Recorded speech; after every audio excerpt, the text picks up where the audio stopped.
Welcome to an all-new Marvelcast Explosion Network's hub of all things Marvel. Place to talk about everything MCU and beyond, from Avengers to Defenders to Two Gun Kid and Bishop. My name's Ashley Hobley, the resident god of mischief. Joining us today is Dylan Blight. Hello, happy to be here. One episode left. Yes, we're here at the penultimate episode of Season 2 of Loki, which feels like it's flown by, but also feel like it's dragged. Now, I saw someone earlier. I saw a headline from I can't remember what website yesterday or something. Some reputable website. I saw that the tagline on a post that was like, Loki, one of the best shows of the year. I was like, I am not clicking on that. I mean, I know we've been pretty down on the show, but there are people who are enjoying Loki. Cool. For some reason. I can't explain it. Maybe they've got low expectations. Maybe they've never watched anything good before in their lives. I mean, if you've only watched Marvel shows, then sure. You know, I mean, even then, like, even the bar on that, I think it's higher than this, but you know, whatever. Yeah. So today we're talking about Loki season 2, episode 5, science fiction, directed by Justin Benson and Aaron Moorhead. Written by Eric Martin, Loki traverses dying timelines in an attempt to find his friends, but reality is not as it seems. Dylan, what did you think of the latest episode of Loki? I mean, this was a fine episode. On its own, I guess within it would be a okay, decent episode of television. Within the confines of everything else, I'm just like, I still don't care. I still sat down, I pressed play out of obligation. I enjoyed this, like having them outside of their typical paths and getting to see Owen Wilson like doing the jet ski things, and like there was some funny bits and stuff to be had. But ultimately, I was like, cool, you did a whole episode, you did a thing where people like turned to dust, but not really, and they got like Infinity Ward. Good for you. And then we come back, and then we're just rewinding time to redo fucking everything in the final episode. I was like, cool. I don't know. Like the only there's a 5-minute scene this episode that's good, and the rest is like whatever. And the 5-minute scene is when Sylvie and Loki speak, and Sylvie does the speech about what Loki actually wants, and he says about like he's not trying to do anything for like saving the world. He's just doing it so he can like keep his friends. Like it's like a selfish reason ultimately is what it is. Like, I mean, you know, is it selfish to want to be with your friends? It is. Doesn't mean it's bad, but it is ultimately selfish. Interesting. So when we spend time together, it's a selfish decision to do that. I mean, in a world, no, in the confines of this decision making, where he's being asked, like, he's like, we have to get the TV all back together because we have to do it because of the thing, and she's like, well, these people are in their own timelines and they're happy, and he's like, yeah, but like they didn't get the decision, but they didn't make a decision when they left, but now I should give them the decision when they come back, and like all that. Okay, so if you're in Loki's position and me and Kieran have been spaghettied off into different timelines, would you know, rescue us or just leave us to eventually die? I don't think it's about actual doing it. I think it's just about the point is that it's he's not being like actually truthful about what matters most to him when he's saying he's the most, like he's doing it because he wants to save the TVA, and she's like, wrong, you know, like I'm doing it because I don't want to lose. It's like he's just like that whole part was I feel like was just, that was the only good part of the episode to me. The rest was like, I was like, whatever. It was fun, but again, I just don't. I don't know. If you're listening to this and you, it's just me complaining every week, which I can't help. Okay, I'm just watching the show out of obligation. Otherwise, I fucking think this is just it's just. Yeah. I think this is the best episode of the season. Yeah, but cool. That isn't, you know. Yeah, the bar's so low. Yeah. The bar, it has not been high. It's fun. It's a cool time travel kind of story. It works as kind of like its own self-contained thing, but obviously it's tackling a subject matter that we've seen a bunch of times done in other shows. Like a lot of science fiction shows have done like a time loop episode. and that's pretty much what this is, or alternate universe stuff. Like it just feels like a common amalgamation of a bunch of stuff that's been done better elsewhere. But yeah, I think there's a lot of fun interactions. Like, obviously, this is probably the best Sylvie we've had all season, which says a lot. But even then, it's like very little, and like there's like she's made one friend apparently in a record shop or whatever. But yeah, it kind of sets it up to like, I guess we're gonna undo everything we've done this season. We got to do everything we wanted to do this season better in one episode. Is what it looks like it's leading up to. So, yeah, I mean, it's a good episode on its own, but as part of a whole, I don't know. Yeah, it feels, yeah, I don't know. It feels like a lot of these shows, like they had like the really good stuff at the end of the season, and they're like, oh shit, how are we supposed to get to that point? That's what I'm hoping for. Like next week's episode will be good as well, like for this show. They've just struggled to get to the point of getting to the interesting conclusion that they've devised at the start. After the variety report, it's kind of hard not to go into the next week's episode. It's just like assuming it's just going to set up Kang and like all this stuff, because the report was like, oh, the Loki season finale just like completely fucked themselves. Yeah. Listen to this week's What Do You Want to Watch when we go in deep on that article. But yeah, let's jump into discussing this episode.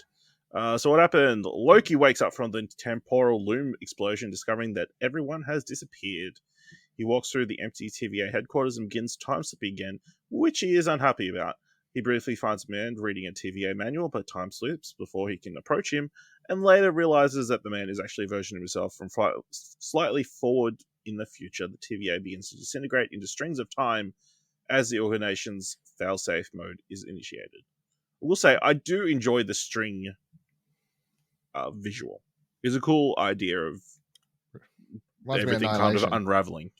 Yes, I think they're evoking Annihilation very much. But nobody saw that, so I mean, it's fine. Yeah, because they didn't put in fucking cinemas. It was released on Netflix. I'm sure they got way more people seeing it on Netflix than they would have gotten cinemas, to be fair. Can't dispute that. Casey ends up in a jail cell where he and two men try to orchestrate a prison break.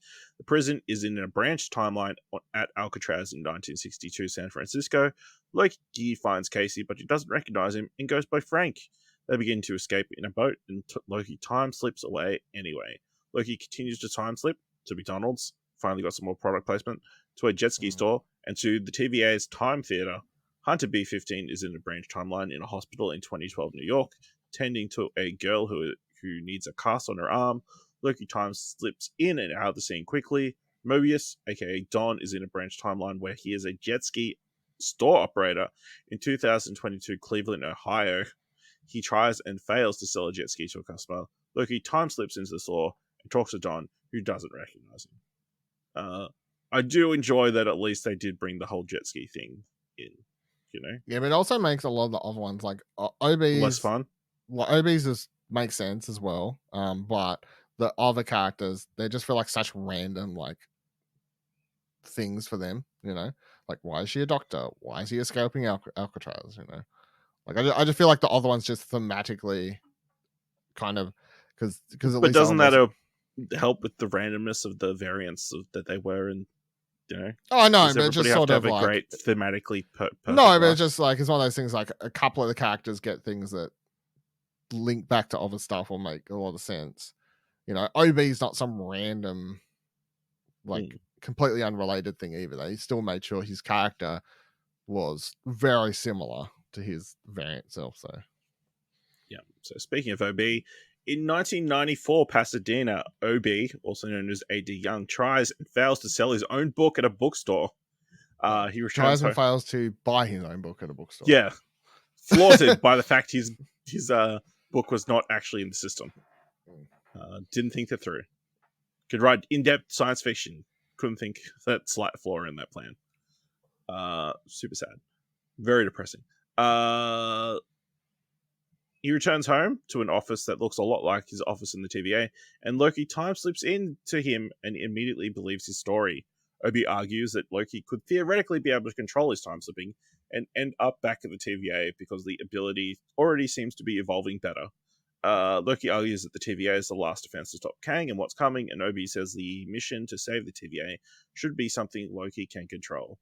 Loki tries to deliberately time slip and fails. Obi tries different things, electric shock, scaring him, to activate it, but that doesn't work either. Obi eventually suggests that they get the group back together and track their collective temporal auras back to the TVA.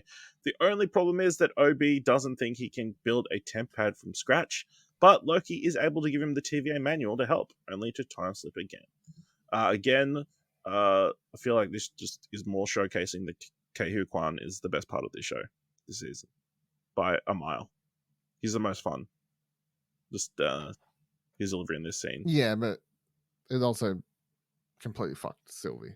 You know, Asian men just need some representation. There's so many female characters. It's like you can afford to have one. The one on the show, not the best character anymore. You know, you saying that female characters get enough screen time?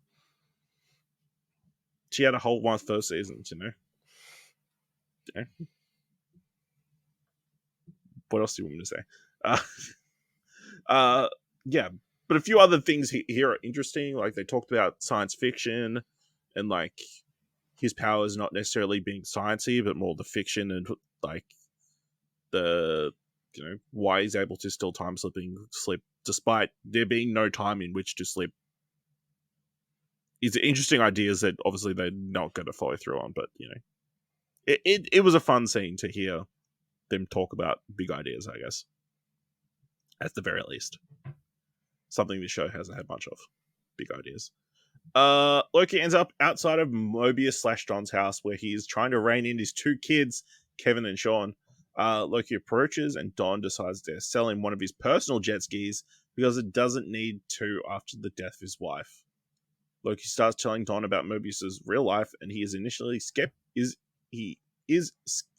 skeptic, but Obi shows up through a time door with a fully functioning temp pad, which took him 19 months to build.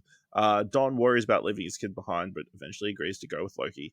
He's able to convince both Hunter B-15 and Casey/Frank to join the cause as well. They all regroup at Obi's house. Wilson, very solid in this scene. Enjoyable. Not the easy like always, looking but, over at the kids, looking over at him and Loki interacting and all that sort of stuff, and being worried about coming back to his kids, and Loki's saying he can bring him back to this time and whatever else. So, even though I'm pretty sure his kids are just going to kill each other, but that's fine. Yeah, I wonder if there's somebody or something important because the way he talks about them, like it's like, tell my kid I'm calling back. It's the other one. Tell him I'm calling back. It's like not a great dad, but maybe that plays into it. He talks about his wife just died. Maybe he initially chose to join the TVA. I'm just so confused because the kids didn't look that old, but the kids kept calling at the start, I was like, oh, they must be like teenagers or adults. No, they're just troublemakers that just keep calling him at work apparently. Yeah, and it's like, tell him I'm calling back. I'm like, do they understand? Like that's how he's telling his children. Like, oh, he's calling you back. Dad will call you back. That still leaves Sylvie, who was back at McDonald's in the 1980s. Her bag of food starts to disappear just as Loki arrives to a time door. Sylvie's life didn't get reset when the loom exploded, so she immediately invites Loki into her car and takes him to a local bar. Loki argues that everyone should have the choice to stay with the TVA or return to their normal lives, and Sylvie disagrees. Loki says that he wants his friends back because he doesn't belong without them. Loki returns to Obi's house and tells everyone to go back home. Sylvie listens to a Velvet Underground record at her local record store as reality starts to bleed and disappear around her. At the last possible second, she uses a time door to escape and arrive at Obi's house. I know how they always know where to go. Like even OB knew how to find Loki. Yeah, that's just the power of the temp pad, I guess. Apparently, but she doesn't have one. But how'd she open the time door then if she didn't have one? Well, she I can't think have she had- because they freak out when he loses the temp pad later. Isn't that the whole point? Good point. like I don't know. Yeah. Okay. Yeah. She had some sort of device and clearly was able to figure out where Loki was going to be. Even though apparently that is just forgotten later. Yep. You needed that one temp pad, not two. That one was calibrated for what they wanted to do, I guess. Right. Okay. Sylvia admits that time is falling apart and the team tries to find the temp pad just as Casey begins to disappear. Obi, Hunter B-15, and Mobius all do the same. Sylvia admits that there's nowhere left to go and she disappears. Loki begins to cry out all the time around him and that somehow manages to time slip back in time. First a few seconds, then a minute or so. He tells the group he'll be able to successfully control it by focusing on who he wants to travel back to. He successfully time slips back to before the loom exploded. No, he time slips right as old mate's walking down towards the door. It looks like, like whatever his name is, Doctor TikTok man, Doctor TikTok. Timely. Yep, that's it. Yep. Did you like this episode the most because he wasn't in this one? It's not a bad thing. Yeah. Yeah. So thoughts on next week? Just more time traveling goodness. Don't care. Is it weird that Loki is now a big time traveler? You assume going forward? Not really. The thing I keep thinking about is like Loki, at least in the first season, like was sort of this neutral, chaotic. It was still like chaotic good, but now this season just like Loki just being apparently good. It's just very weird. At least in the first season, he's just a sad boy who wants friends. Yeah. I feel like we lost. If he has to be good to have friends, then I guess he'll just be good. Yeah, but chaotic good. It just feels like good. I mean, he still does chaotic things. The occasional chaotic thing, but yeah, it's definitely more on the neutral good alignment, I guess. Any other thoughts on this episode or what's going to happen next week? No, don't care. Looking forward to watching the Marvels more. Yeah, all right. Well, let us know what you thought of this episode by going to explosion.com/Twitter or jump to Discord at explosion.com/Discord. If you want to help us out here at All New Marvelcast, leave us a review on our podcast or on Podchaser. Leave us 5 stars. Any quit and leave 5 stars or just tell people about the show. And if you've enjoyed this episode, $1 worth $1, head on to the Ko page at explosion.com/supports. So this week, we will be checking out the Marvels, the latest film in the MCU. So we'll have a spoiler cast up sometime this week. But also, make sure you watch next week's season finale of Loki and join us next time for another All New Marvelcast.